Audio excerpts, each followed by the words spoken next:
ആഞ്ഞാഞ്ഞടിച്ചിട്ട് പറയണം, ഞാൻ നടത്തുന്നത് നവകേരള സദസ്സല്ല, മറിച്ച് ചിരന്തന പുരാതന പ്രാചീന പൗരാണിക പ്രാകൃത അവസ്ഥയിലേക്ക് ഈ കേരളത്തെ കൊണ്ടുപോയ ചിരന്തന പുരാതന കേരളത്തിന്റെ സദസ്സ് എന്നും പറഞ്ഞിട്ട് ഈ പാവപ്പെട്ട ഈ കേരളത്തിലെ ജനങ്ങളെ നിങ്ങൾ അഭിസംബോധന ചെയ്യണമെന്നാണ് എനിക്ക് വിനയത്തോടെ പറയാനുള്ളത്.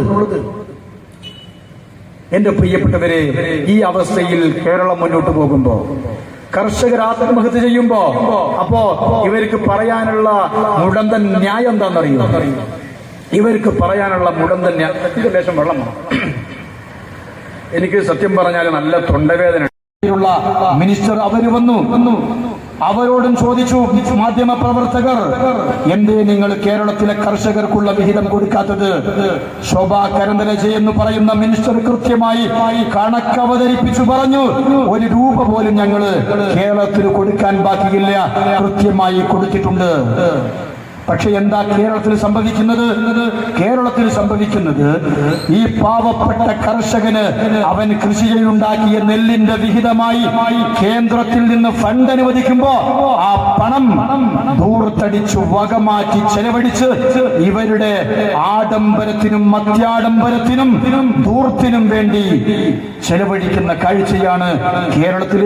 ഇത് കാർഷിക മേഖലയിൽ മാത്രമല്ല, മാസങ്ങൾക്ക് മുമ്പ് പ്രിയങ്കരനായ ഫിഷറീസ് മന്ത്രി, ഗുജറാത്തിൽ നിന്നുള്ള ശ്രീ നരേന്ദ്രമോദിജിയുടെ ഗുരുതുല്യനായ മനുഷ്യൻ പർഷോത്തം രൂപാലാജി എന്ന പേരുള്ള മിനിസ്റ്റർ കേരളത്തിൽ 6 തവണ വന്നു. എന്തിനാ അദ്ദേഹം കേരളത്തിൽ വന്നത്? കഴിഞ്ഞ മാസങ്ങളിൽ ഭാരതീയ ജനതാ പാർട്ടിയുടെ ജില്ലാ അധ്യക്ഷന്മാർ ഓരോ ജില്ലയിലെയും തീരദേശ മേഖലകളിൽ കൃത്യമായി റാലി നടത്തി അവിടെയുള്ള മുക്കുവ സഹോദരന്മാരെ ഉത്ബുദ്ധരാക്കുന്ന ഒരു ജാഥ നമ്മളെ കാസർഗോഡ് ഉണ്ടായിട്ടില്ലേ? അതെന്തിനു വേണ്ടിയാ? തീരദേശ മേഖലയിലെ മുക്കൂവന്മാരെ, അവരെ സംരക്ഷിക്കാൻ, അവരെ സമുദ്ധരിക്കാൻ, അവർക്ക് നഷ്ടപ്പെട്ടു പോയ വള്ളവും വലയും തിരിച്ചു കൊടുക്കാൻ, അവരുടെ ഇല്ലാത്ത വീട് നിർമ്മിച്ചു കൊടുക്കാൻ, അവരുടെ മക്കൾക്ക് വിദ്യാഭ്യാസത്തിന് വേണ്ടി അങ്ങനെ അവരെ ക്രമപ്രബദ്ധമായി അവരെ സംസ്കരിച്ചു സമുദ്ധരിച്ചു കൊണ്ടുവരാൻ അതിനുവേണ്ടി കോടാനുകോടി രൂപ കേന്ദ്രം ഫണ്ട് അനുവദിച്ചിട്ടുണ്ട്. എന്നാൽ കേരളത്തിലെ ഒരു മുക്കുവനും അതിൽ നിന്നൊരു വിഹിതവും കിട്ടിയിട്ടില്ല. പർഷോത്തം രൂപാലാജി കേരളത്തിൽ വന്നു.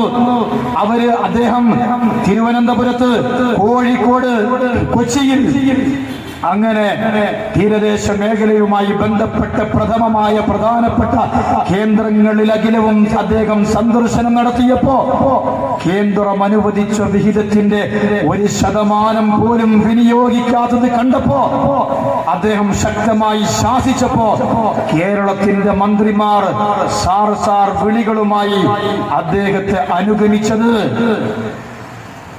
നമ്മൾ കണ്ടതല്ലേ? എന്റെ പ്രിയപ്പെട്ടവരെ, ഈ രാജ്യത്തിന്റെ ഭരണം, ഇന്ത്യ മഹാരാജ്യത്തിന്റെ, ഭാരത മഹാരാജ്യത്തിന്റെ ഭരണം ഇന്ദ്രപ്രസ്ഥത്തിലേക്ക് ആ 6.5 പതിറ്റാണ്ട് നീണ്ടുനിന്ന UPA ഗവൺമെന്റിന്റെ കോൺഗ്രസിന്റെ ഭരണം അവസാനിപ്പിച്ചുകൊണ്ട് ആണൊരുത്തൻ ഇന്ദ്രപ്രസ്ഥത്തിലേക്ക് കയറി വന്നു. ശ്രീ നരേന്ദ്ര ദാമോദർദാസ് മോദിജി അദ്ദേഹം കയറി വന്ന് രാജ്യത്തിന്റെ ഭരണസാരഥ്യം ഏറ്റെടുത്ത് ആ അടുത്തു വന്ന ആഗസ്റ്റ് 15 സ്വാതന്ത്ര്യ പുലരിയുടെ ദിവസത്തിൽ ഇന്ത്യ മഹാരാജ്യത്തിന്റെ സ്വാതന്ത്ര്യമുള്ള ആകാശത്തിലേക്ക് ശ്രീ നരേന്ദ്ര ദാമോദർദാസ് മോദിജി ഈ അശോക സ്തംഭാലങ്കൃതമായ ഇന്ത്യയുടെ മൂവർണ്ണക്കൊടി സ്വതന്ത്ര ഇന്ത്യയുടെ ആകാശത്തിലേക്ക് വലിച്ചുയർത്തിയിട്ട് ശ്രീ നരേന്ദ്ര മോദിജി 140 കോടിക്ക് മുകളിൽ വരുന്ന ഭാരത മഹാരാജ്യത്തിലെ പൗരന്മാരോട് തന്റെ ജ്യേഷ്ഠാനുജന്മാരായി കാണുന്ന മോദിജി, തന്റെ മാതാപിതാക്കളെ പോലെ സ്നേഹിക്കുന്ന മോദിജി, തന്റെ സന്താനങ്ങളെ പോലെ ലാളിക്കുന്ന മോദിജി, അദ്ദേഹം ഭാരത മഹാരാജ്യത്തിലെ പൗരന്മാരോട് പറഞ്ഞു, നാം വികസ്വര രാഷ്ട്രമല്ല, നാം വികസിത രാജ്യമാണ്, നാം വികസനത്തിലേക്ക് കുതിച്ചുകൊണ്ടിരിക്കുന്ന പാതയിലാണ്. അത് പ്രഖ്യാപനത്തിൽ ഒതുക്കിയോ അദ്ദേഹം? അത് കേവലം പ്രഖ്യാപനത്തിൽ ഒതുക്കിയോ? സംസാരിച്ച സ്വാഗത ഭാഷകൻ എണ്ണി പറഞ്ഞതുപോലെ നമുക്ക് എണ്ണിപ്പിക്കപ്പെടുത്താൻ കഴിയാത്ത ഒരുപാട് ഉജ്ജ്വലമായ പഠന പ്രബോധന പ്രയോഗവൽക്കരണ പാതയിൽ മോദിജി പ്രഖ്യാപിച്ച ഒരുപാട് പദ്ധതികൾ സമൂഹത്തിന്റെ നാനാ തുറകളിലുമുള്ള ജനങ്ങളുമായി നേരിട്ട് ബന്ധിക്കുന്ന, അവരുമായി ബന്ധപ്പെടുന്ന, അവരുടെ ഉന്നമനത്തിന് വേണ്ടി അവരുമായി കൃത്യമായി നേരിട്ട് ബന്ധപ്പെട്ട് നിൽക്കുന്ന പ്രവർത്തനങ്ങളുമായി മോദി ഗവൺമെന്റ് മുന്നോട്ട് പോയപ്പോ എന്താ സംഭവിച്ചത്? 9.5 വർഷങ്ങൾക്ക് മുമ്പ് ശ്രീ നരേന്ദ്രമോദിജി അധികാരത്തിന് വരുമ്പോ ഭാരത മഹാരാജ്യം ലോക സമ്പദ്ഘടനയിൽ ഉന്നതിയിൽ നിൽക്കുന്ന രാജ്യങ്ങളുടെ പട്ടികയിൽ 14ാമത്തെ സ്ഥാനത്തായിരുന്നു. എന്നാൽ ഈ 2023 കാലാംശത്തിലൂടെ നമ്മൾ കടന്നു പോകുമ്പോ ശ്രീ നരേന്ദ്രമോദിജി അധികാരം വാണരുളുന്ന ഭാരത മഹാരാജ്യം ലോക സമ്പദ്ഘടനയിൽ 6ാമത്തെ സ്ഥാനത്താണ്. എന്ത്? മോദിജി അധികാരത്തിൽ വരുന്ന കാലത്ത് ഇന്ത്യയിലെ എയർപോർട്ടുകളുടെ എണ്ണം നമുക്കറിയാം. ഇന്ന് അതിന്റെ ഒരുപാട് ഇരട്ടിയിലേക്ക് രാജ്യം നടന്നു കയറിയത്. സീപോർട്ടുകളുടെ കാര്യമാകട്ടെ, അതും ഇരട്ടിയിലധികം എണ്ണങ്ങളിലേക്ക് രാജ്യത്തെ വികസിപ്പിച്ചെടുത്തത്. എന്ത്? ഈ രാജ്യം മുമ്പ് ഭരിച്ച ആളുകൾക്ക് ഇതൊന്നും ചെയ്തുകൂടായിരുന്നോ? എന്നാൽ എന്റെ പ്രിയപ്പെട്ടവരെ, പട്ടിണിയിലും പരിവട്ടത്തിലും പ്രയാസത്തിലും ഈ രാജ്യത്തെ പൗരന്മാര് മുന്നോട്ട് പോയപ്പോ സ്വർണ്ണക്കരണ്ടിയിൽ ഭക്ഷണം കഴിച്ച് വെള്ളം കുടിച്ച് സ്പൂൺ ഫീഡിങ് ചെയ്ത് ജീവിച്ച് പരിശീലിച്ചു വന്ന അതിന്റെ ഭവനങ്ങളിൽ, അതിന്റെ സപ്തമഞ്ച കട്ടിലുകളിൽ ഉറങ്ങിക്കിടന്നിരുന്ന ആളുകൾക്ക് രാജ്യത്ത് 140 കോടിയോളം വരുന്ന ദരിദ്രനാരായണന്മാരുടെ പ്രയാസങ്ങൾ അറിയുമായിരുന്നില്ല. ദരിദ്രനാരായണന്മാരുടെ പട്ടിണിയുടെ പരിവട്ടത്തിന്റെ പരിദേവനത്തിന്റെ പ്രയാസത്തിന്റെ കഥ അവർക്കറിയുമായിരുന്നില്ല. അവര് ജനങ്ങളുമായി, പൗരന്മാരുമായി നേരിട്ട് ബന്ധപ്പെടുന്ന ഒരു വിഷയത്തിലും അവരുടെ കണ്ണും കാതും എത്തിയിരുന്നില്ല.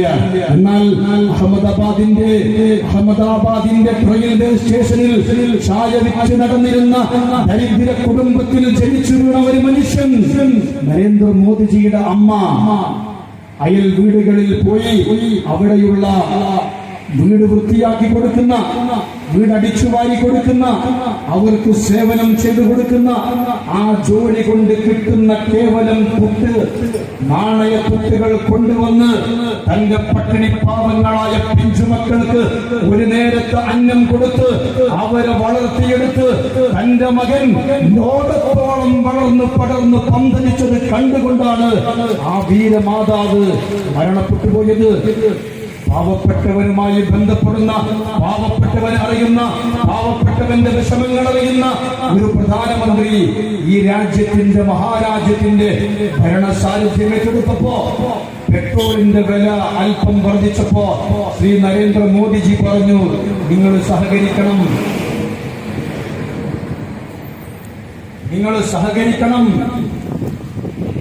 ഈ പെട്രോളിൽ നിന്ന് ലഭിക്കുന്ന അധിക ലാഭം കൊണ്ട് നരേന്ദ്രമോദിജി എന്താ ചെയ്തത്?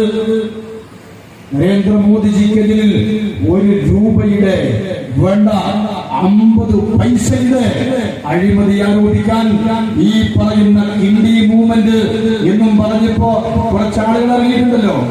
ഇന്ത്യ മൂവ്മെന്റ്, ഇന്ത്യ അലയൻസ് എന്ന് പറഞ്ഞിട്ട് ഒരുപാട് പ്രധാനമന്ത്രി പദ ദുർമോഹികളായ ഒരുപാട് അധികാരത്തിന്റെ ഭിക്ഷാന്തരികളെയുമായി ഇറങ്ങി വന്നിട്ട് എന്ത് സംഭവിച്ചു? ഇന്ന് എന്താ സംഭവിച്ചത്? ഹിന്ദി ഹൃദയഭൂമിയിൽ, രാജസ്ഥാനിൽ, ഛത്തീസ്ഗഡിൽ, മധ്യപ്രദേശിൽ കോൺഗ്രസ് നിലം തൊടാതെ പറന്നുപോയി അല്ലേ?